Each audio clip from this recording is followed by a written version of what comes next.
अंग्रेजी के 12 टेंसेस। अरे बाप, नाम सुनते ही दिमाग में थोड़ी उलझन होती है ना। लेकिन फिक्र की कोई बात नहीं, क्योंकि अगले कुछ ही मिनटों में हम इस पूरी कहानी को इतनी सिंपल तरीके से समझेंगे कि ये कन्फ्यूजन हमेशा के लिए खत्म हो जाएगा। और हाँ, एकदम आसान तरीका है, ये हमें मिला है फारूक की क्लासेस से। आज हम इसी मेथड को step by step break down करेंगे। तो तैयार है? चलिए शुरू करते हैं। अच्छा, तो हमारा प्लान क्या है? देखिए, बिल्कुल सिंपल है। सबसे पहले ये समझेंगे कि भाई ये टेंस आखिर होते क्या है। फिर एक एक करके प्रेजेंट, पास्ट और फ्यूचर टेंस को देखेंगे और लास्ट में एक ज़बरदस्त चीज शीट मिलेगी जिससे सब कुछ एक जगह पर मिल जाएगा। तो चलिए सबसे पहले और सबसे ज़रूरी सवाल पाते हैं, आखिर ये टेंस है क्या? यकीन मानिए, अगर ये समझ आ गया तो समझो आधी जंग जीत ली। देखिए, बहुत ही आसान शब्दों में, टेंस जिसे हम हिंदी में काल कहते हैं, वो बस ये बताता है कि कोई भी काम, कोई भी एक्शन कब हुआ, कि वो पहले हो चुका है, अभी हो रहा है या फिर आने वाले समय में होगा। बस सारा खेल टाइम का है। ठीक है, तो अब जब हमें ये पता चल ही गया है कि टेंस क्या है, तो चलिए समय के 3 हिस्सों में से पहले हिस्से को पकड़ते हैं, प्रेजेंट टेंस को। मतलब वो सारे काम जो या तो अभी हो रहे हैं या फिर रोज होते हैं। तो प्रेजेंट टेंस में सबसे पहले आता है प्रेजेंट इंडेफिनिट टेंस। ये हमारी आदतों के लिए है, मतलब जो काम हम रोज करते हैं। जैसे स्ट्रक्चर देखिए, सब्जेक्ट प्लस वर्ब की फर्स्ट फॉर्म। उदाहरण है, आई प्ले क्रिकेट। अगर मना करना हो तो हम डू नॉट लगा देंगे, I do not play cricket. और अगर सवाल पूछना हो तो बस डू को सबसे आगे ले आइए, do you play cricket, simple. अब आते हैं उस काम पर जो ठीक इसी पल अभी हो रहा है। इसके लिए हम इस्तेमाल करते हैं प्रेजेंट कंटिन्यूअस टेंस। यहाँ स्ट्रक्चर में इज, एम, आर के साथ वर्ब में आईएनजी लगता है। जैसे I am reading a book. इसका निगेटिव बनाना हो तो और भी आसान है, बस नॉट लगा दीजिए, I am not reading a book. और सवाल पूछना हो तो हेल्पिंग वर्ब को उठाकर सबसे पहले रख दीजिए, are you reading a book. अच्छा, मान लीजिए कोई काम बस अभी अभी खत्म हुआ है, ये प्रेजेंट परफेक्ट टेंस, इसमें हैज या हैव के साथ वर्ब की थर्ड फॉर्म लगती है। जैसे I have finished my work. अब निगेटिव बनाना हो तो I have not finished my work. और सवाल पूछना हो तो have you finished your work.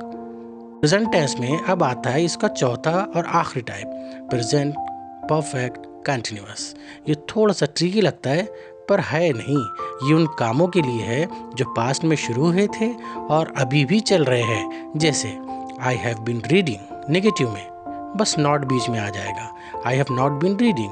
और सवाल के लिए हैव यू बीन रीडिंग। अब चलिए टाइम में थोड़ा पीछे चलते हैं और बात करते हैं हमारे दूसरे प्लेयर की, यानी पास्ट टेंस। वो सारे काम जो गुजरे हुए कल का हिस्सा है, जो पहले ही ख़त्म हो चुके हैं। पास्ट में सबसे पहले आता है पास्ट इंडेफिनिट। ये उन कामों के लिए है जो पास्ट में हुए और ख़त्म हो गए। यहाँ एक बहुत ही मज़ेदार रूल है, ध्यान से सुनिए। जब हम अफर्मेटिव सेंटेंस बनाते हैं तो वर्ब की सेकंड फॉर्म इस्तेमाल होती है।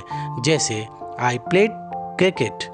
लेकिन जैसे ही हम डिड नॉट लगाकर नेगेटिव सेंटेंस बनाते हैं या डिड से सवाल पूछते हैं तो वर्ब वापस अपनी फर्स्ट फॉर्म में आती है। जैसे I did not play cricket या डिड यू प्ले क्रिकेट। ये बहुत ज़रूरी है याद रखना। आप ज़रा सोचिए, कल शाम 5 बजे कोई क्या कर रहा था, मतलब पास्ट में कोई काम चल रहा था। बस उसे बताने के लिए पास्ट कंटिन्यूअस टेंस, इसमें वाज या वर के साथ वर्ब में आईएनजी लगता है। जैसे I was reading a book, negative I was not reading a book. और सवाल were you reading a book. अब आता है पास्ट परफेक्ट। इसे अक्सर पास्ट का भी पास्ट कहते हैं और ये बिल्कुल सही है। इसका इस्तेमाल तब होता है जब पास्ट में 2 काम हुए और हम उस काम की बात कर रहे हैं जो पहले ख़त्म हो गया था। यहाँ हेल्पिंग वर्ब हमेशा हैड होता है और इसके साथ वर्ब की थर्ड फॉर्म। जैसे I had finished my work, negative में I had not finished my work. और सवाल में had you finished your work. और पास्ट टेंस की हमारी आखिरी कड़ी है पास्ट परफेक्ट कंटिन्यूअस। ये उन कामों के लिए है जो पास्ट में किसी पॉइंट पर कुछ समय से चल रहे थे। इसमें हैड बीन के साथ वर्ब में आईएनजी लगता है। जैसे I had been reading, negative में नॉट बीच में आ जाएगा, I had not been reading. और सवाल हैड यू बीन रीडिंग। चलिए जी, प्रेजेंट हो गया, पास्ट भी हो गया, तो अब कहाँ चलना है? जाहिर है भविष्य की ओर। अब हम समझेंगे हमारे आखिरी पिलर फ्यूचर टेंस को, यानी वो काम जो अभी होने बाकी है। फ्यूचर में सबसे पहले और सबसे सीधा है फ्यूचर इंडेफिनिट। ये फ्यूचर में होने वाली किसी भी काम के बारे में बताता है।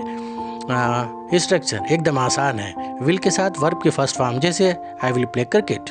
नेगेटिव के लिए बस नॉट लगा दीजिए, आई विल नॉट प्ले क्रिकेट। और सवाल पूछना हो तो विल को सबसे आगे ले आइए, विल यू प्ले क्रिकेट। अब फ्यूचर कंटिन्यूस की बात करते हैं।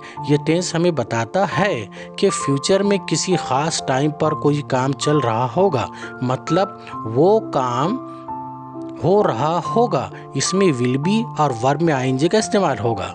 जैसे I will be reading a book. Negative बनाने के लिए नॉट बीच में आ जाएगा, आई विल नॉट बी रीडिंग। और सवाल के लिए विल को सबसे पहले लाएंगे, विल यू बी रीडिंग। इसके बाद है फ्यूचर परफेक्ट। ये थोड़ा इंटरेस्टिंग है।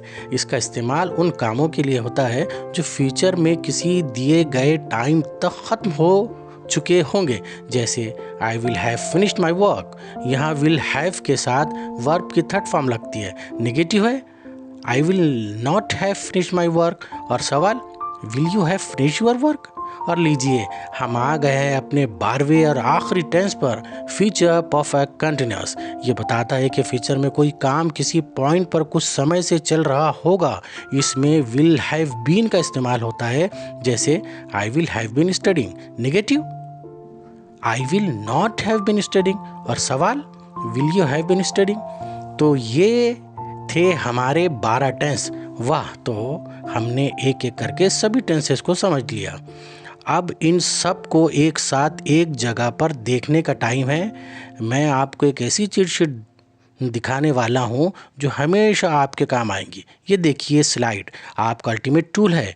प्रेजेंट पास्ट फ्यूचर सारे के सारे 12 टेंसेस के अफर्मेटिव स्ट्रक्चर का फार्मूला एक ही जगह है। ये चार्ट में मेरा तो ये कहना है कि इसका एक स्क्रीनशॉट ज़रूर ले लीजिए। ये प्रैक्टिस के लिए एकदम परफेक्ट है। तो सारे नियम और फार्मूले अब आसान है, लेकिन याद रखें असली काम तो अब शुरू होता है प्रैक्टिस का। तो सवाल ये है कि प्रैक्टिस के लिए सबसे पहले कौन सा टेंस चूज़ करना है। मेरी सलाह है सोचना बंद कीजिए और बस बोलना शुरू कीजिए।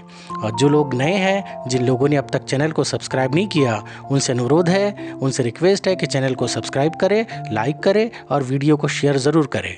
Thank you.